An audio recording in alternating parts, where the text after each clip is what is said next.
Eu peço que você abra sua Bíblia no livro de Juízes, capítulo 9.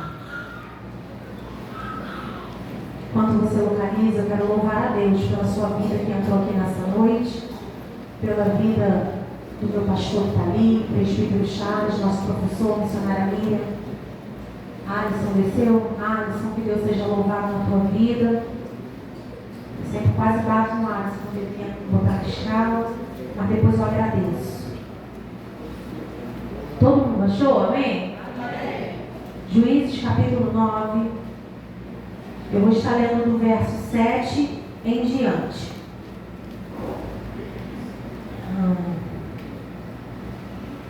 Desculpe, 8 em diante.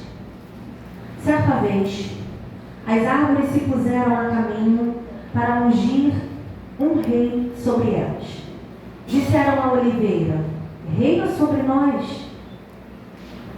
Entretanto, a oliveira declinou, alegando: renunciaria eu ao meu azeite, com o qual se presta honra aos deuses e aos homens, a fim de me colocar por sobre as demais árvores para dominá-las?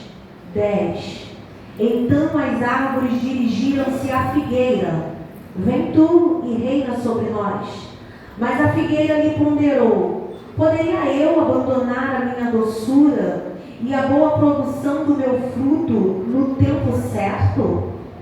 E as árvores partiram em busca da videira e a convidaram: venha tu e reina sobre nós.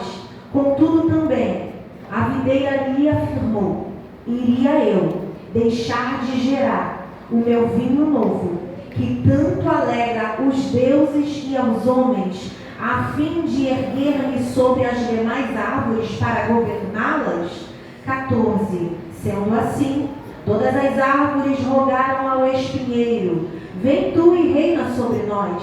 Então o espinheiro aqueceu, mas advertiu as árvores: se de fato desejas ungir-me rei sobre vós, vinde, abrigai-vos sobre a minha sombra. Caso contrário, sairá fogo dos meus espinhos e devorará até os cedros do Líbano. Pode se assentar, glorificando ao Senhor. Aleluia. Eu peço a sua atenção. Eu prometo que eu vou ser bem rápida. E eu preciso que você preste bastante atenção nessa história, para que você entenda aquilo que o Senhor quer falar com você. Porque eu sempre acho que nunca consigo transmitir para a igreja. Tem essa dificuldade. Eu fico pensando, será que eles entenderam o que Deus queria falar? Então eu peço o máximo da sua atenção, para que você saia daqui entendendo aquilo que o Senhor quer falar com a tua vida. Esse texto aqui, ele, como eu disse, ele está no livro de Juízes, capítulo 9. E essa história é a história de um filho de Gideão. Mas para que você entenda um pouco melhor essa história e aonde eu quero chegar, eu vou voltar um pouco no tempo. Eu vou voltar no tempo a qual o povo de Deus estava aprisionado no Egito. E aí Deus decide libertar aquele povo e levar para uma terra chamada Canaã. E o propósito de Deus, quando aquele povo chegasse naquela terra de Canaã, era que aquele povo fosse uma referência para as pessoas que estivessem ao redor deles. A intenção de Deus é que aquele povo que experimentou a maravilha de atravessar o Mar Vermelho, de ter uma coluna de tocha de fogo à noite, uma coluna de nuvem durante o dia, aquele povo que experimentou algo que ninguém ainda havia experimentado, aquele povo fosse uma referência e tinha algo em especial. Deus queria que o povo chegasse em Canaã e que não houvesse governo humano sobre aquele povo. Deus queria ser o rei daquele povo. Ele queria que quando aquele povo chegasse naquele lugar, as pessoas que estivessem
da escravidão. Quem é esse homem? Gideão. Deus levanta Gideão, Gideão se sente totalmente incapaz. Quando Deus chama ele estava fazendo algo improvável, em um lugar improvável. E Deus chama ele e fala: Gideão, eu vou usar você para poder libertar esse povo. E Gideão olha para a sua condição humana e ele fala assim: como assim? Eu não tenho condições de libertar ninguém, eu sou menor. Eu não tenho condições, mas aquilo agrada a Deus, porque Gideão está fazendo algo que ninguém fazia. Era um tempo de escassez, onde o povo passava fome, tudo era limitado. E Gideão tinha o que ninguém tinha, porque se o povo saqueava, se os midianitas saqueavam o trigo, Gideão estava justamente malhando o trigo, porque quem é de Deus é diferente. Isso chama a atenção de Deus, chama a atenção daquele anjo, porque as outras demais pessoas talvez estariam se lamentando pelo canto, questionando, chorando, pensando em mil coisas, menos em fazer algo para poder mudar a sua situação. E Gideão não. Gideão olha para o cenário, decide pegar algo que ele tem e para um lugar improvável e fazer a diferença. Isso chama a atenção de Deus e por isso Gideão foi chamado. E aí Deus usa Gideão de uma forma espetacular para poder libertar aquele povo. Com muita pouca gente, um exército totalmente reduzido. Para quê? Para que ficasse totalmente evidenciado que quem havia feito aquilo era o Senhor. Porque como eu disse um pouco antes, aquele povo já havia se esquecido. Aquele povo que viveu aquela experiência de atravessar o mar, muitos deles já haviam morrido. E ali já estavam filhos, netos. E essas pessoas não tinham uma experiência direta com o Senhor. E aí Gideão liberta aquele povo, e aquele povo experimenta dessa maravilha. E quando o povo experimenta disso, Gideão liberta eles. Por intermédio do Senhor, aquele povo quer ungir a Gideão como rei. Só que Gideão entende, Gideão ainda tinha em sua memória aquilo que o Senhor havia falado no início. Que Deus é que seria o Deus deles, não precisaria de governo humano. Eles tratariam diretamente com o Senhor. E Gideão se recusa, ele vai dizer: não, eu não vou ser. Eu não vou reinar sobre vocês, nem eu vou reinar, e nenhum de meus filhos irão reinar sobre vocês. Passado algum tempo, Gideão morre. E depois que Gideão morre, a Bíblia vai dizer que ele tinha um filho numa cidade chamada Siquém, era filho de uma concubina. Vamos dizer que era um filho bastardo. E Gideão tinha 70 filhos legítimos. E esse filho chamado Abimeleque, ele gera em teu coração um desejo de reinar. E ele quer tomar posse daquilo que o pai dele havia deixado na ordem que não era para fazer. E Abimeleque decide em seu coração, ele resolve ir na cidade dos tios dele. E chega lá e ele faz um comunicado. Ele diz assim aos seus tios: fala com os anciãos da cidade. O que eles acham melhor? Um só reinar ou 70 filhos de Gideão? Afinal de contas, eu sou sangue do sangue de vocês. Aqueles tios acham boa a ideia. Todo mundo concorda. E aqueles homens patrocinam Gideão. E Gideão está com algo terrível em seu coração. Ele sabia no fundo que não havia direito de exercer aquilo que ele queria exercer. Mas ele decide fazer aquilo. A Bíblia vai dizer que ele trama, e para os homens, ele encontra um grupo de extermínio, vai até aquela cidade e extermina os seus irmãos sobre uma só pedra, que era um lugar específico onde cometiam assassinatos. E Gideão e Abimeleque queria deixar bem claro que ele tinha poder, que ele tinha autoridade. Ele queria deixar bem claro que se ele fez aquilo com os irmãos dele, que dirá com quem entrasse no caminho dele. Só que a Bíblia vai dizer que dentre esses 70 filhos tinha um. E ele tinha uma conduta muito diferente. Eu gosto de pensar que Jotão era crente de oração. Porque eu não consigo imaginar uma pessoa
Isso aqui é um modelo. Isso aqui é para quem está tendo crise de identidade e não sabe mais quem é em Deus. Está achando que não tem mais importância, que não tem valor. Isso aqui me traz à minha memória a primeira árvore que ele cita. É sobre a oliveira. E aí eu fui pesquisar sobre a oliveira. A oliveira, ela tem a habilidade de se regenerar quando ela é cortada ou queimada. E ela brota a partir das raízes. A oliveira tem pouca altura. O seu tronco é retorcido. E muitas das vezes quem olha acha que o seu tronco serve só para lenha. As suas raízes, elas podem atingir até 6 metros de profundidade. Mas ela se estende muito mais horizontalmente. A utilidade dela é para a unção de rei, sacerdote. A oliveira, ela serve para limpeza, cicatrização de feridas, o seu combustível para iluminação. E ela alcança uma maturidade entre 10 e 12 anos. E ela pode dar fruto até 500 anos. Por que isso? Eu falei isso, isso tem a ver, isso é uma lição para a nossa vida. Porque Deus tem levantado pessoas que são como oliveiras. Aqui no nosso meio tem oliveiras, que são pessoas que Deus levanta, porque através dela Deus unge outras pessoas, através da unção que ela carrega, pessoas são curadas, pessoas são libertas, são transformadas.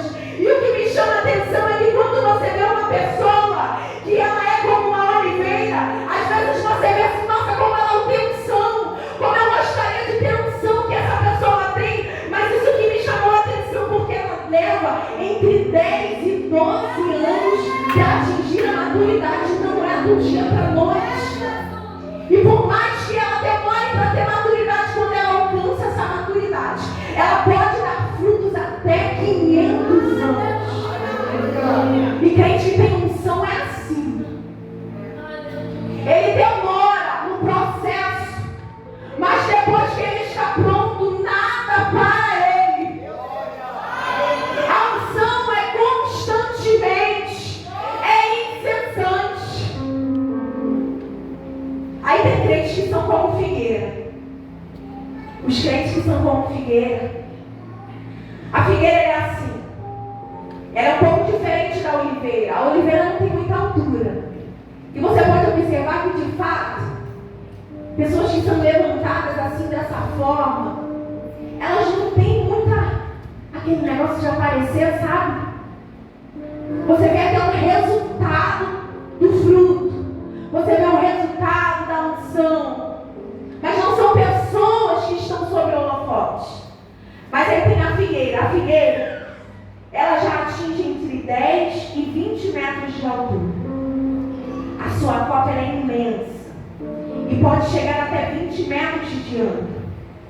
As raízes acima do solo, junto do tronco. E ela vive até 100 anos. E o seu fruto é o figo, que dá saúde óssea e previne várias enfermidades. Controla até a pressão arterial. Combate a inflamação. E além de tudo, ela é um alimento. Como é bom ser figueira. Porque a figueira são aqueles tipos de crente que você facilmente identifica as obras que ela faz. Ela é grande, vistosa.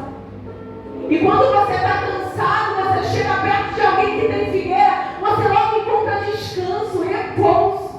Você não sai de perto de um crente como figueira do mesmo jeito que você chegou, porque ele tem alimento.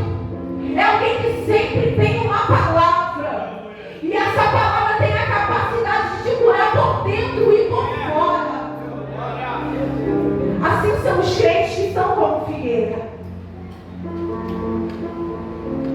E tem a última que foi recitada, a penúltima, que é a videira. A videira, ela tem o seu tronco retorcido, ramos flexíveis, e as suas raízes podem penetrar até 3 metros.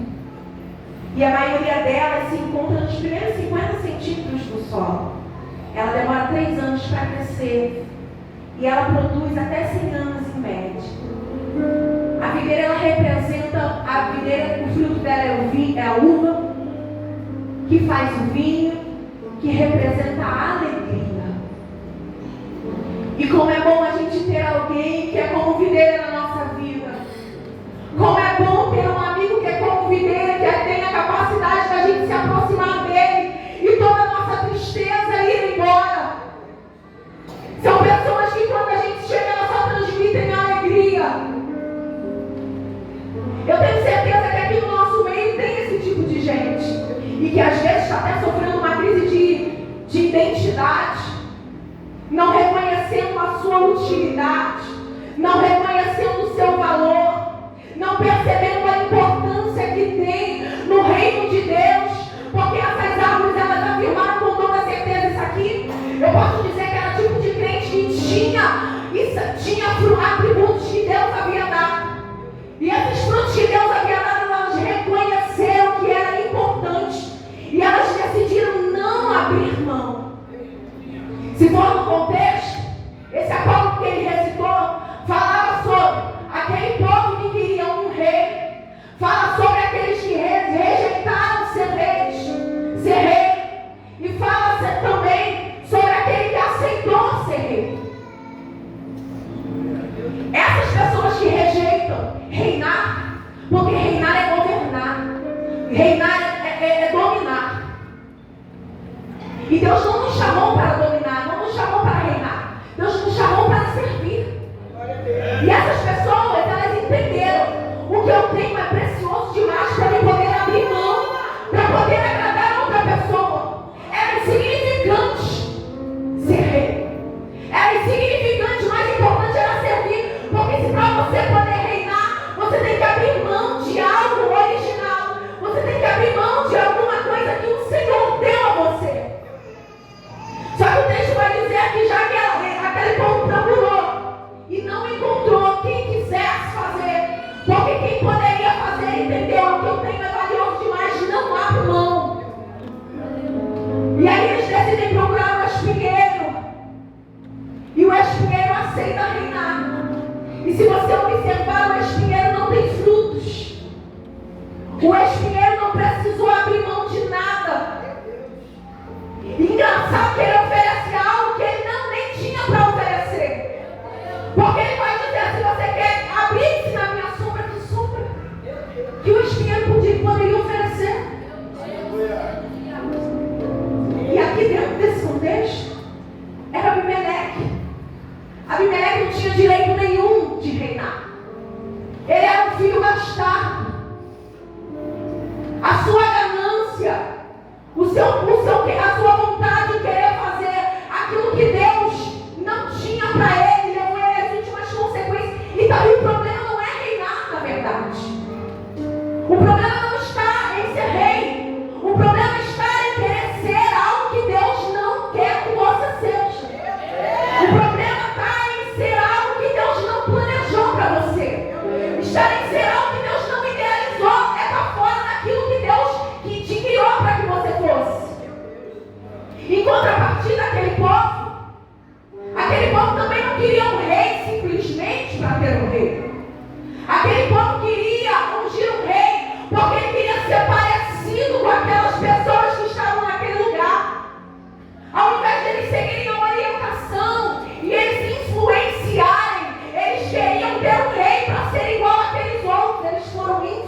E a história se repete no dia de hoje, irmã Juliana, se repete até o dia de hoje.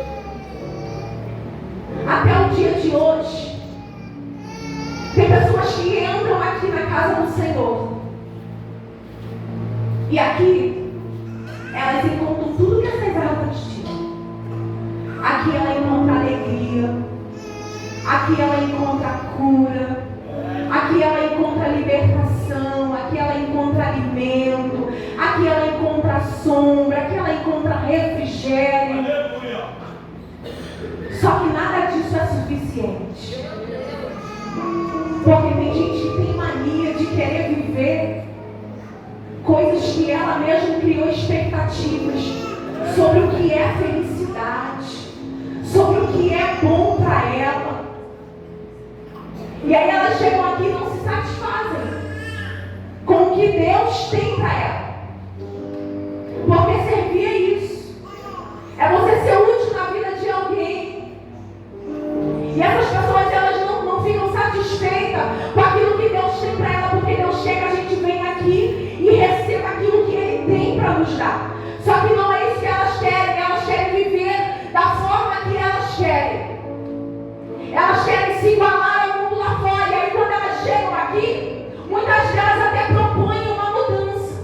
Elas dão sugestões, podia ser desse jeito, podia fazer desse jeito, podia liberar isso, não tem nada a ver fazer aquilo. Porque elas querem que a igreja abra mão da sua essência para poder agradá-las.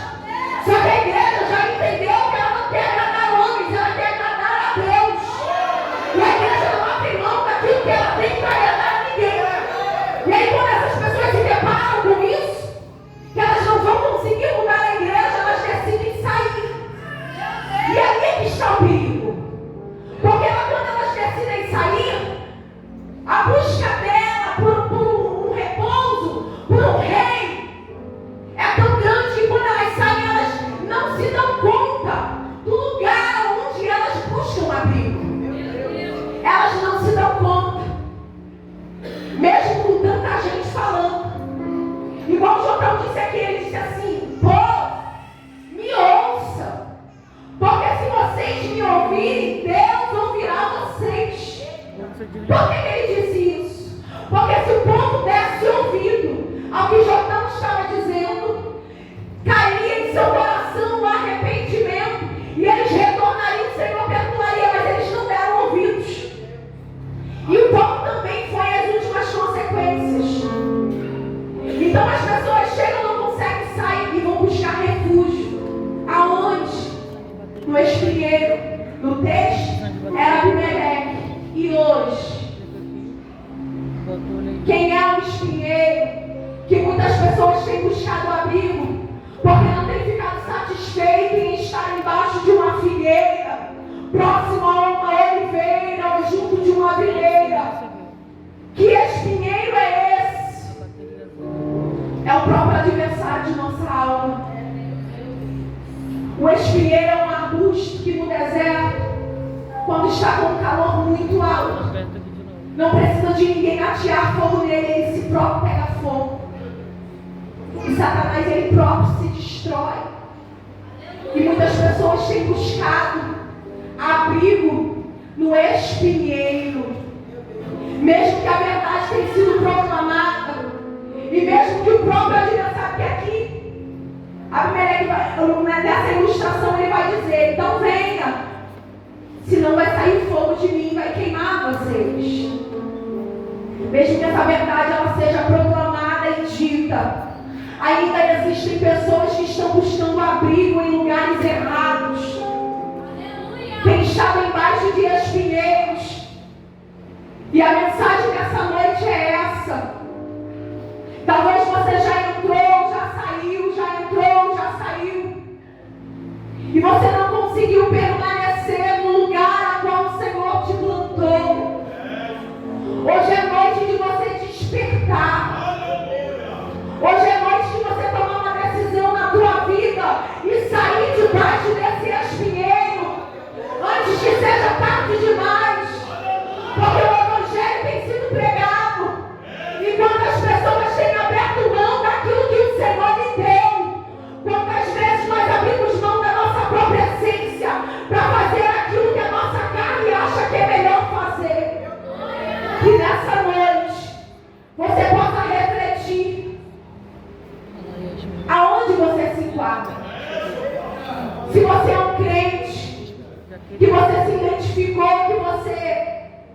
tem atributos, tem qualidades que são úteis para Deus e para os homens. Mas talvez você estava tendo uma crise interior e estava achando que você não servia para nada. Hoje Deus me trouxe aqui para falar para você o quanto você é importante. E que aquilo que você tem, você não pode abrir mão, porque foi o Senhor que te deu. E se você é aquela pessoa que está no vale da indecisão, querendo fazer a sua própria vontade, buscando abrigo aqui e ali, o lugar certo é aqui para se estar. Desperta enquanto há tempo. E que o Senhor fale melhor no seu coração.